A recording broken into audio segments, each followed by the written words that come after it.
Sorry kids, the following contains mature content. Viewer discretion advised.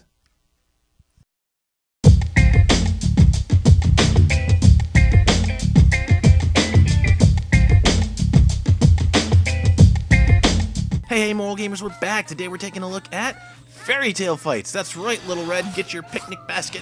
We're going to Grandma's. We're gonna get that big bad wolf. So, how's this game stack up? Let's find out. The story starts off with the Pied Piper, who decides he wants to crash a whole bunch of fairy tales.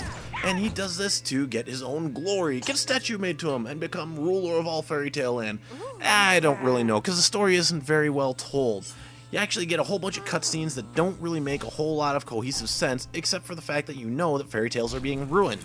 And the game stops off with you skipping through the woods. It's a happy, peaceful time.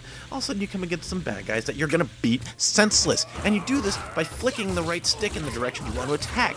This is not very intuitive, as most games have it, where you hammer on square, you hammer on A, you hammer on something, and that's how you're gonna execute your attacks. But now, having to hammer on a stick, it gets a little bit weird, because oftentimes you'll flick a direction you don't necessarily mean to attack, and you'll keep attacking in that direction until you stop with your combo of 3, which puts you at a slight disadvantage. Other than that, the controls get a little bit slip and slidey. The game has a natural skate mechanic where you kind of slide a little bit. It's like there's less friction on the ground than there should be, which makes platforming a bear. When you have to jump over something or jump through something, it makes it difficult, especially in the later levels where you have smaller areas over wide open cliffs. This makes it tough, and in many cases, it's not easy to judge your distance. I mean, the game uses odd camera angles. Since nobody plays a game blind, why are they popping up these close-ups over what I'm doing?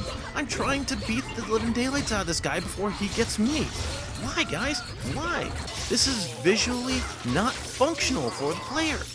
Thankfully, you can turn these off, but still, I mean, who thought this up? At least there's a skating mechanic to keep you over, and yes, you can skate through the blood of your fallen enemies, and you can use it either artistically to create things like, oh, hearts, unicorns, little bunnies if you want, or if you're a more tactical person, the blood skating actually allows you to close the gap between you and an enemy a lot quicker, which allows you to get in the action fighting a lot swifter than if you were to just run up to them or try and run and jump, or one of the other, normal methods that most people do.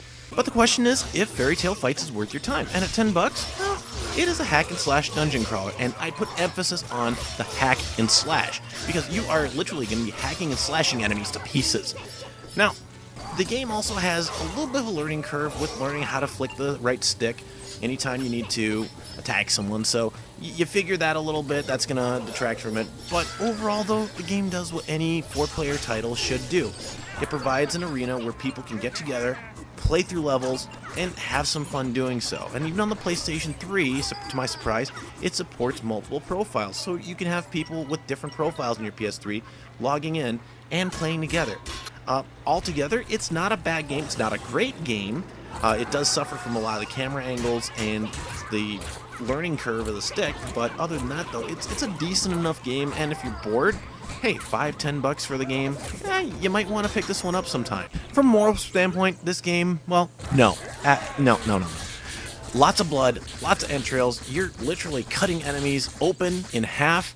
I mean, this game is definitely violent, definitely cartoony, but yeah, it is a lot of gore. No profanity, none of the other stuff, just lots of gore. It's not even cartoony violent, it's just lots of gore. And aside from that, you got the Emperor. I mean, who wants to see a naked guy who, yes, he's actually naked except for the fig leaf, running around with a carving knife, butchering people? Anyone else find that disturbing?